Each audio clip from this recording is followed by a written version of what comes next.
नमस्कार, बहुत स्वागत है आप सभी का। आप देख रहे हैं न्यूज इंडिया। आपके साथ मैं हूं मनीषा शर्मा। शुरुआत इस वक्त की बड़ी और अहम खबर के साथ। दिल्ली ब्लास्ट मामले पर अमेरिकी विदेश मंत्री ने बयान दिया है। अमेरिकी विदेश मंत्री मार्को रूबियो ने बयान दिया है। कहा है कि भारतीय जांच एजेंसियां शानदार काम कर रही हैं। भारतीय जांच एजेंसियां बहुत सक्षम हैं और भारत को हमारी मदद की जरूरत नहीं है, ये मार्को रूबियो ने कहा है। तो ये बड़ी खबर आप तक साझा कर रहे हैं। हालांकि इसमें कोई दोहराई नहीं है कि भारत की जांच एजेंसियां अपने आप में सक्षम है और अपने आप में बहुत बेहतरीन काम कर रही है। जिस तरीके से कार धमाका होता है उसके बाद लगातार तेज गति के साथ जांच की जाती है और इसमें जांच एजेंसियां जो हैं वो लगातार एक्टिवली अपना इंगेजमेंट दिखाती हुई नजर आ रही हैं। एनआईए की एक तरफ छापेमारी चल रही है तो दूसरी तरफ तमाम जो टीमें हैं वो भी गिरफ्तारियां कर रही हैं, छापेमारी कर रही हैं और यही लोहा जो है वही मानता हुआ अमेरिका नजर आ रहा है। अब अमेरिका के विदेश मंत्री मार्को रूबियो ने भारत को लेकर ये बड़ी बात कह दी है। भारतीय जांच एजेंसियां बहुत सक्षम है और भारत को हमारी मदद की ज़रूरत नहीं है, ये मार्को रूबियो ने कहा है। तो भारतीय जांच एजेंसियां शानदार काम कर रही हैं, ये अब अमेरिकी विदेश मंत्री ने भी माना है। तो दिल्ली ब्लास्ट पर, दिल्ली धमाके पर विदेश मंत्री अमेरिका के मार्को रूबियो जिन्होंने बयान देते हुए ये माना है कि भारतीय जांच एजेंसियां शानदार काम कर रही हैं और भारत अपने आप में सक्षम है। भारतीय जांच एजेंसियां अपने आप में कारगर हैं, अपने आप में सक्षम हैं और भारत को हमारी मदद की बिल्कुल ज़रूरत नहीं है, ये उनका कहना है।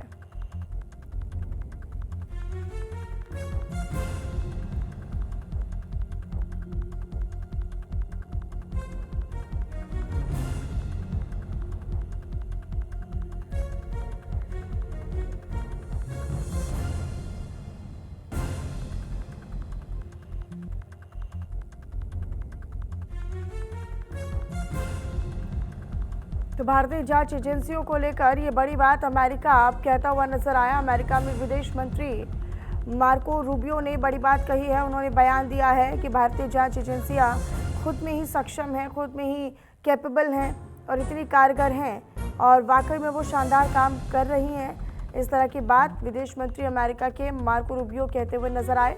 उन्होंने कहा कि भारत को हमारी यानी अमेरिका की मदद की ज़रूरत इसमें नहीं है। भारत की जांच एजेंसियां शानदार काम कर रही हैं और लगातार धमाके वाले दिन से लेकर आज तक जो तमाम ताबड़तोड़ कार्रवाई हो रही है उसके बाद ये बयान आना अपने आप में महत्वपूर्ण है।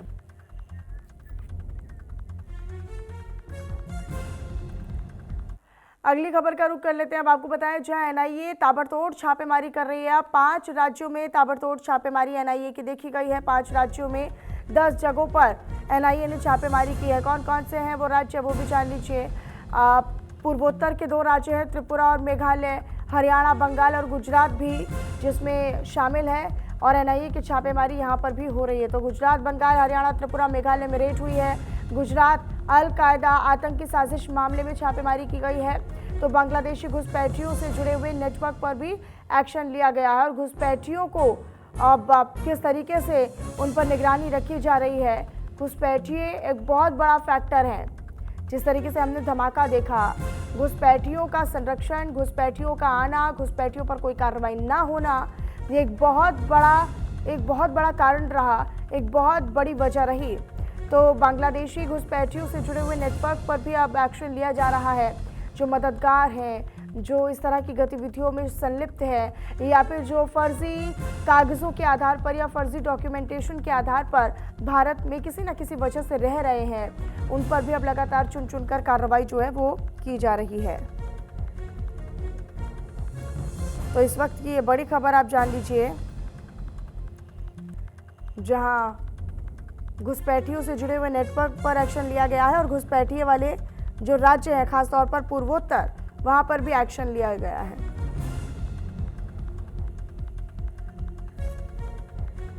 तो एनआईए जो है वो 5 राज्यों में छापेमारी करने के लिए पहुंची है और अलग अलग राज्य हैं जिन पे छापेमारी चल रही है।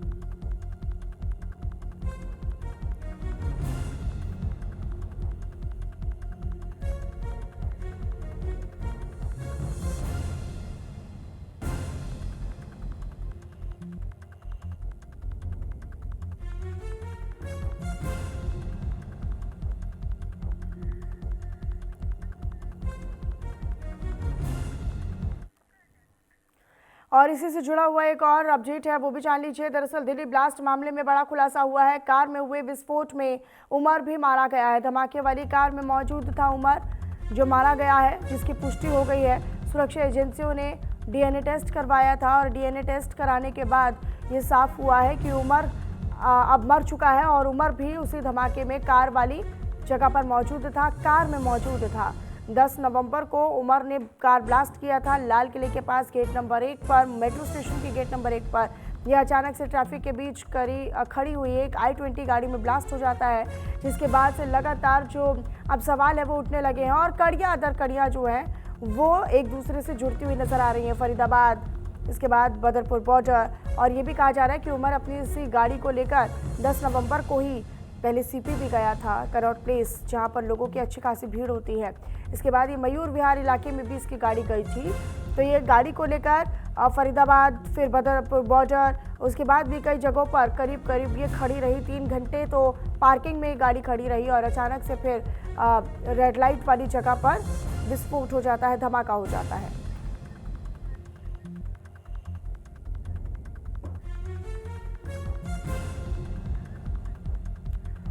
अगली खबर का रुख कर लेते हैं। अब आपको बताएं, जो दिल्ली धमाके का नया सीसीटीवी वीडियो सामने आया है। धमाके के समय का वीडियो सामने आया है। हालांकि इससे पहले भी कई तरह के वीडियो सामने आए हैं धमाके से जुड़े हुए, लेकिन एक ताज़ा वीडियो भी सामने आया है, वो भी आपको दिखाएंगे। ट्रैफिक के बीच धमाके वाली कार अपनी मौजूदगी दर्ज करवाती हुई नजर आ रही है। ये देखिए किस तरीके से ये सामने से जो सीसीटीवी फुटेज है वो सामने से पूरी तस्वीरें इसमें कैद हुई हैं एक सामान्य तरीके से, जिससे किसी को डाउट नहीं हो रहा, किसी को शक नहीं हो रहा, किसी को संदेह नहीं हो रहा कि अगले ही क्षण भर में क्या से क्या होने वाला है।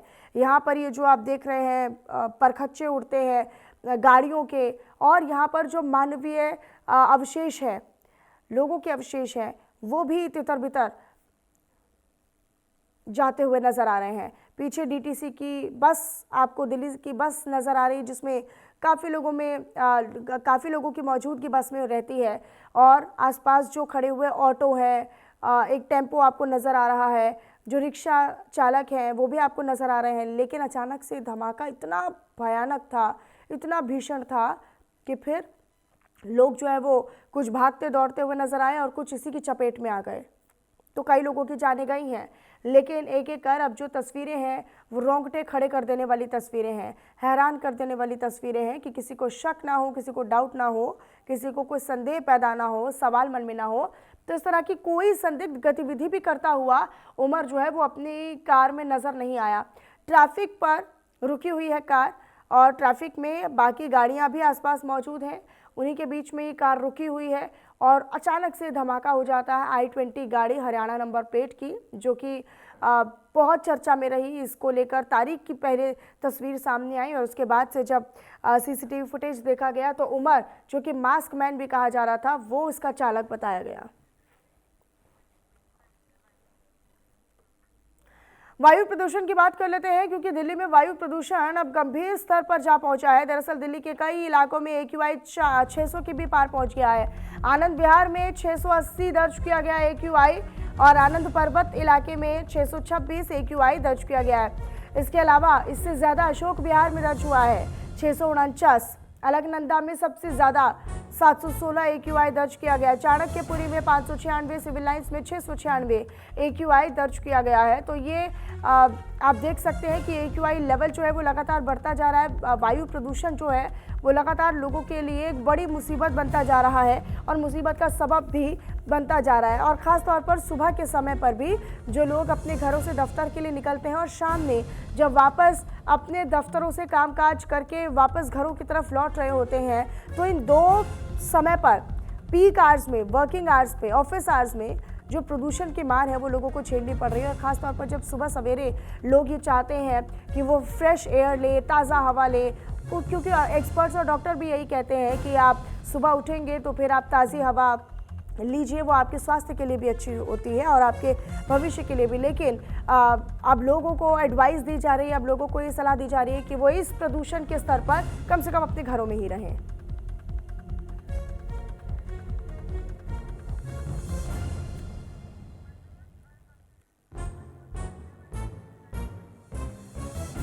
तो तो देखिए अलग अलग शहरों से हमारे सहयोगी भी जुड़े हुए हैं, उनसे भी हाल जान लेते हैं कि किस तरीके से वायु प्रदूषण का हाल है। मनोज सूर्यवंशी फरीदाबाद से लाइव जुड़े हुए हैं, कंचन भारद्वाज नोएडा से मेरे साथ मेरे सहयोगी जुड़े हुए हैं, कपिल मेहरा मेरे साथ मेरे सहयोगी जुड़ेंगे, और इसके अलावा भी जैसे जैसे हमारे सहयोगी जुड़ते जाएंगे अपने दर्शकों को भी हम अपडेट देंगे। लेकिन शुरुआत मैं फरीदाबाद के साथ ही कर लेती हूँ। मनोज, आपका रुख करते हुए, फरीदाबाद में AQI लेवल कितना दर्ज किया गया है, लोगों को कितनी दिक्कतों का सामना करना पड़ रहा है? फरीदाबाद की अगर बात कर ली जाए तो फरीदाबाद जो है वो लगातार 704 है। और तस्वीरें भी दिखा देंगे, 704 ये एयर पॉल्यूशन है जो लाइव तस्वीर है। पर ऐसे में बता दें कि कहीं ना कहीं जो लोग हैं वो काफी परेशान है, सांस लेने की जो दिक्कतों का सामना है वो उनको करना पड़ रहा है। और ऐसे में बता दें, समय बड़ा सवाल है कि प्रशासन की तरफ से लोगों को चेतावनी दी गई है, समय है घर से बाहर निकले। और ऐसे में बता दें, अधिकारी फरीदाबाद के जो DC हैं विक्रम सिंह, उन्होंने नगर निगम की टीम से भी विशेष बातचीत की। और ऐसे में फरीदाबाद के तमाम पॉल्यूशन को लेकर अपने इलाके में लोगों से भी अपील की है कि घरों से कम निकले। पर ऐसे में बता दें, जहां बुजुर्ग और बच्चों जो सुबह मॉर्निंग वॉक के लिए मॉर्निंग वॉक के लिए नहीं निकल पा रहे हैं। और ऐसे में सांस लेने में काफी दिक्कतें हो रही थी। और मॉर्निंग वॉक के लिए कहीं ना कहीं जो सड़कें हैं वो पूरी तरह से खाली हैं। पर ऐसे में बता दें, फरीदाबाद की अगर बात करें तो जो गाँव हैं उनके अंदर टैंकर से पानी का जो छिड़काव है वो करवाया जा रहा है कि पॉल्यूशन पे किसी प्रकार रोक लगाई जाए। पर कहीं ना कहीं जो पॉल्यूशन है उस भारी मात्रा में लोगों के साथ साथ बुजुर्ग सबको परेशानी इस समय हो रही है जी। ठीक है, गाजियाबाद को रुक कर लेते हैं। कपिल मेहरा मेरे साथ मेरे सहयोगी जुड़े हुए हैं। कपिल, फिलहाल गाजियाबाद में भी गंभीर स्तर तो है, लेकिन उतना नहीं है जितना आनंद विहार या आनंद पर्वत या अलकनंदा जैसे इलाकों में है। जी बिल्कुल, ये आपने बिल्कुल सही कहा कि गंभीर स्तर पर नहीं है, लेकिन जो आप आंकड़ों की बात कर रही है वो आंकड़े हैं जो सरकारी विभागों द्वारा दिए गए हैं। स्थिति बहुत ज्यादा खराब है कि हम्म। गाजियाबाद के अंदर पॉल्यूशन विभाग द्वारा 4 मशीनें लगाई गई हैं, जिसमें 2 मशीनें बिल्कुल खराब पड़ी हुई है। तो जो भी आंकड़े आ रहे हैं वो तोड़ मरोड़ कर वो अपनी मनमर्जी के हिसाब से आ रहे हैं। अगर आप AQI की बात करते हैं, इस वक्त गाजियाबाद के वो शहीद पथ स्थल पर खड़ा हुआ है, मेरे पीछे में कुछ धुंध की एक चादर सी बनी हुई है। इसे देख के नहीं लगता कि AQI यहाँ पे 400 है। इसकी जो जो क्षमता जा रही है लगभग 500 550 ऊपर जा रही है। हम्म। इसको लेकर कल जिलाधिकारी गाजियाबाद रविंद्र कुमार मांदड़ ने एक आपातकालीन बैठक बुलाई थी, जिसका गाजियाबाद में ग्रैब 3 की पाबंदियों को तो लगा दिया गया था। लेकिन सवाल ये बनता है कि सही आंकड़े हैं पॉल्यूशन विभाग की तरफ से वो क्यों नहीं आ पा रहे हैं। इसका जायजा लेने के लिए हम जब जिला पॉल्यूशन अधिकारी के पास अंकित सिंह से संपर्क करने की कोशिश करी, तो उनका ढाक के तीन बात वाला सवाल आता है कि मेरी टीम इस पर कार्य कर रही है। लेकिन जब हमने हम्म। इसकी बारीकी से खोजबीन करी तो हमने पाया कि जिला पॉल्यूशन जो कार्यालय उसके अंदर जो AQI मशीनें हैं वो मशीनें टूटी पड़ी हैं, खराब है। पूरे जिले में 4 मशीनों का संचालन होता है, जिसमें 2 मशीनें अभी भी खराब है, लेकिन 2 मशीनें जो आंकड़े दे रही है वो मशीन कहाँ है तो कोई भी अधिकारी बताने के लिए बिल्कुल तैयार नहीं है। तो जो आंकड़ों की बात चल रही है, गाजियाबाद में 400 है, 350 है, 550 है, वो कोई भी आंकड़ा बिल्कुल सही आंकड़ा नहीं है। हम्म। हो सकता है कि जो AQI की अभी हम बात आनंद विहार क्षेत्र के अंदर 500 कर रहे हैं, तो वही AQI शायद गाजियाबाद शहर के अंदर भी 500 के आसपास पार कर रहा हो।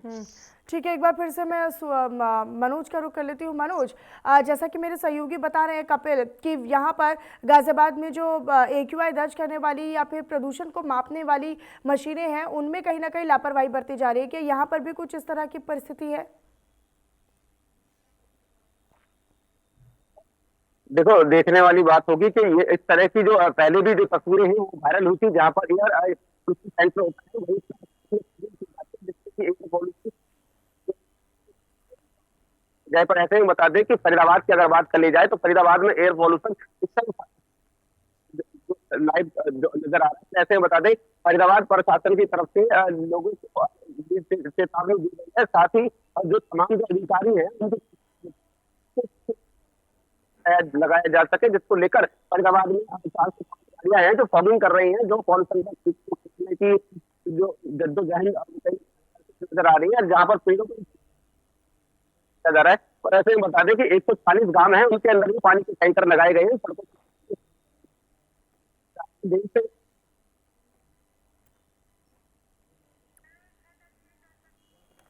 ठीक है, आप बने रहिएगा, दोनों सहयोगी हमारे साथ बने हुए हैं। मनोज, आप भी रहिएगा मेरे साथ, मैं रुक करूंगी आपका, लेकिन इससे पहले ये 6 तस्वीरें अलग अलग जगहों से आपको दिखा देते हैं। दिल्ली की ही अलग अलग शहरों से, अलग अलग स्पॉट से ये तस्वीरें हैं।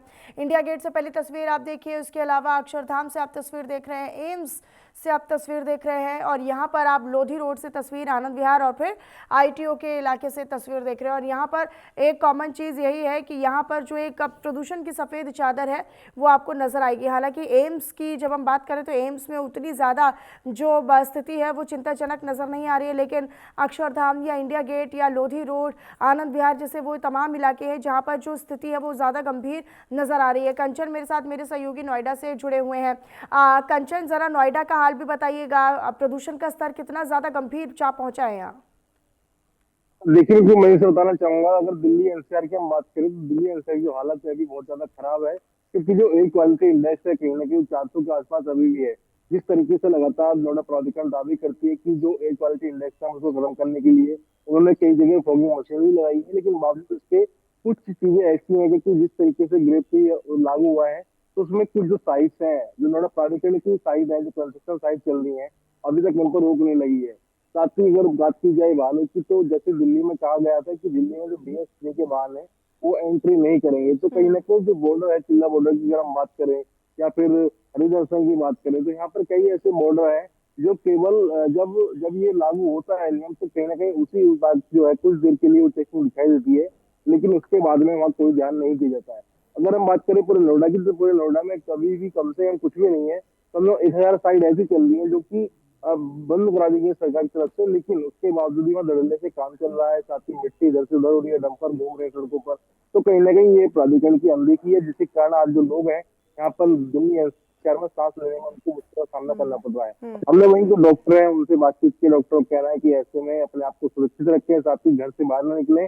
और सुबह में हमने खुद देखा कि नोएडा स्टेडियम की अगर हम बात करें, तो नोएडा स्टेडियम में लोगों का, घूमने वालों का तांता लगा रहता था, लेकिन अब जब से ये लेवल बढ़ा है, कहीं ना कहीं उसको देखते हुए जो है अभी लोगों ने आना कम कर दिया है घूमने के लिए। जी, लेकिन कंचन, ये काफ़ी चिंता का विषय हो जाता है क्योंकि सुप्रीम कोर्ट खुद इस पूरे मामले को लेकर चिंता में है और लगातार वो सरकारों से सवाल पूछ रहा है। पंजाब सरकार से, हरियाणा सरकार से पूछा है कि पराली जलाने से रोकने के लिए आपने क्या कदम उठाए हैं, जिसका असर जो दिल्ली NCR जैसे तमाम इलाकों में देखा जाता है। बिल्कुल, देखिए सरकार को कहीं ना कहीं सुप्रीम कोर्ट ने कई बार फटकार भी लगाई इसको लेकर, कहीं ना कहीं इसको देखते हुए जो जो हमारे जो सीमावर्ती राज्य हैं उनमें पराली जलाने की जो घटना है उसको देखते देखते, साथ ही जो यहाँ पे कुछ कंपनियां ऐसी हैं दिल्ली NCR में, जो क्योंकि यहाँ पर कुछ जगह पर इंडस्ट्रियल एरिया है जहाँ से भी जो है काफी जो प्रदूषण यहाँ से निकलता है, तो कहीं ना कहीं जो प्रदूषण विभाग है उसको इस पर कार्रवाई करनी चाहिए। जिस तरीके से लगातार जो इक्वल लेवल बढ़ रहा है, अगर देखें आप सुबह के 8 बज चुके हैं, तो कहीं मतलब आप देख सकते हैं कि अभी भी एक जो है फॉग की चादर पूरी तरीके से छिड़ी है। कहीं ना कहीं सबसे ज्यादा प्रॉब्लम जो भी होती है, जो सांस लेने में होती है, खांसी, तो बहुत सारी चीजें ऐसी होती हैं।